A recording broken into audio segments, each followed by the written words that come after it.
কারাকারি করে লাভ না, রিজিক বন্টন করা। রিজিক কি করা? আর রিজকু মাকসুম, একদম বন্টিত হয়ে গেছে।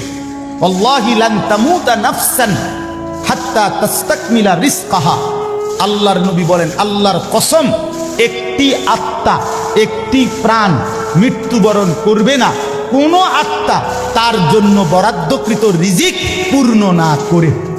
বাতেই লোকমা না খাইয়া আপনার বাপের ক্ষমতাও নাই, আপনি মরে যাবেন। আর যেটা নাই সেটা আপনি খাইতে পারবেন না। আমি খাইতে বসি ভাত, আমার প্লেটে ভাত নিয়া আমার বাচ্চা বাহিরে খেলে, 2 বছরের মেয়েটা মাঝে মধ্যে দৌড় দিয়ে আসে, আইসা 1 লোকমা নিয়ে যায়, নিয়ে আবার দৌড় দিয়ে যায়, বাকি ভাত আমি শেষ করছি। তা আমার মালিক যেন বলে, আনিস, ওই মাঝখানের এই লোকমাটা তোর মেয়েরই ছিল, আমি তাকে যথাসময়ই নেওয়ার জন্য পাঠাইছি। তুমি যদিও ভাবছিলা পুরা ভাত তোমার, কিন্তু না,